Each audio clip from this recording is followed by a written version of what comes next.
ஆசீர்வதிக்கும் தேவன் நம்மை ஆசீர்வதிப்பாரே. துதி ஸ்தோத்திரம் இயேசுநாதா, துதி உமக்கே என்றுமே.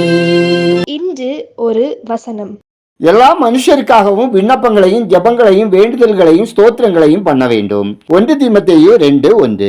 அன்புக்குரியவர்களே, புதிய ஏற்பாட்டு சபையில் குருக்கள் அல்லாதோர் என இரு வகுப்பினர் இல்லை. நாம் அனைவரும் ஒரே உடலில் பல உறுப்புகள். கடவுளுக்கு முன் ஆசாரியராயிருத்தல் சிறப்புக்குரிய சிலாக்கியம் மட்டுமல்ல, பெரும் பொறுப்பும் ஆகும். இந்த ஊழியத்தை நிறைவேற்றுவதில் முக்கிய பங்கு மக்களுக்காய் பிரார்த்தனை செய்வதே. நாம் எல்லா மனிதரின் மீட்புக்காகவும் வேண்டுதல் செய்ய வேண்டும். நமது ஜெபங்கள் எல்லா மனிதரையும் சூழ வேண்டும். தேவனுடைய பிள்ளைகளது எழுப்புதலுக்காகவும் சீர்திருத்தத்திற்காகவும் வேண்டுதல் செய்ய வேண்டும். இன்றைய சபை இருக்க வேண்டியபடி இல்லை.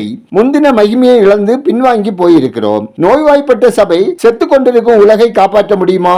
நமக்கு தெரிந்த விசுவாசிகளுக்காகவும் விண்ணப்பிக்க வேண்டும். ஒருவருக்காக ஒருவர் ஜெபியுங்கள் என்கிறது வேதம். கடமைக்காக கைகுலுக்கி வந்தனம் சொல்வது போதாது. சக விசுவாசிகளுக்காய் கிரமமாய் வேண்டுதல் செய்வது அவசியம். நாம் தனிப்பட்டவர்கள் அல்ல, கிறிஸ்துவை சார்ந்தவர்கள். எனக்கு என் ஜெபம் போதும் என்று எண்ணக்கூடாது.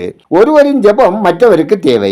கர்த்தருடைய ஜெபம் எனக்கு என்று இல்லாமல் முழுவதும் எங்களுக்கு என்று இருப்பது எத்தனை கருத்தானது. இதை நாம் கருத்தில் கொள்ள வேண்டும். நாம் ஜெபிப்போம். அன்பும் கிருபையும் இரக்கமும் நிறைந்த பரலோக பிதாவே, ஆசீர்வதிக்கப்பட்டதான இந்த நாளுக்காய், இந்த நாளின் வசனத்திற்காய் நன்றி சொல்கிறோம். அப்பா, உம்முடைய பிள்ளைகளாகிய நாங்கள் எல்லா மனிதருக்காகவும் தேசத்தின் எழுப்புதலுக்காகவும் சக விசுவாசிகளுக்காகவும் எந்நேரமும் ஜெபிக்க வழி நடத்துங்க. ஜெபிப்பது மட்டுமல்ல, இயன்ற உதவிகளை தேவையோடு இருப்பவர்களுக்கு செய்து உங்க நாமத்தை மகிமைப்படுத்த கிருபை தாங்க.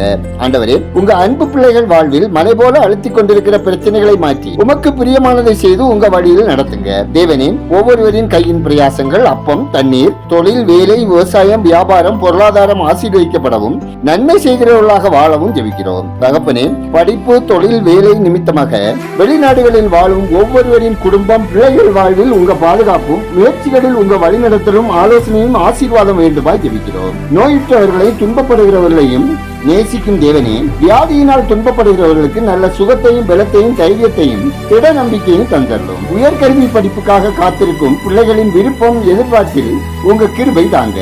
தேவனே, உலகம் எங்கும் உள்ள திருச்சபையையும் அதன் பணிவிடை செய்யும் குருக்கள், போதகர்கள், பேராயர்கள், திருப்பணியாளர்களையும் சபை மூப்பர்களையும் மிஷனரிகளையும் உங்க ஆவியினால் நிரப்பி நடத்தியல்ல ஜெபிக்கிறோம். எங்கள் தேசம் ஆசீர்வதிக்கப்படவும் மக்கள் இரட்சகரை அறியும் அறிவில் வளரவும் ஜெபிக்கிறோம். நல்ல ஆண்டவரே, குஜராத்தின் ராஜ்கோட்டில் தீ விபத்தில் உயிரிழந்த குடும்பத்திற்கு ஆறுதலும் காயமடைந்தவர்களை தேவன் சுகமாக்கும்படியும், ஜம்மு காஷ்மீரில் சட்டப்பேரவை தேர்தல் நடத்தப்படவும், பப்புவா நியூ கினியாவில் நிலச்சரிவினால் இழப்பில் தவிக்கும் மக்களை ஆட்சி தேற்றவும், நிலச்சரிவுகளினால் ஏற்படும் உயிரிழப்புகளை தேவன் தடுத்து நிறுத்தும்படியாகவும், அமெரிக்க அதிபர் தேர்தலில் தேவ சித்தம் செய்கிறவர்கள் ஆட்சி பொறுப்பில் அமரவும், வடகொரிய மக்களை சர்வாதிகாரியின் பிடியிலிருந்து விடுவிக்கும்படியும், நிலக்கரி ஊழலில் சம்பந்தப்பட்ட அனைவர் மீதும் உச்ச நீதிமன்றம் உடனடி நடவடிக்கை எடுக்கும்படியாகவும், உயிரிழப்புகளை ஏற்படுத்தும் சார்தாம் யாத்திரையை உச்ச நீதிமன்றம் தடை செய்யும்படியும், திருச்சபை நிர்வாகத்தை பரிசுத்தவான்களை தொடர்ந்து நிர்வகிக்கும்படியும் ஜெபிக்கிறோம். கர்த்தர் கிரியை செய்வீராக.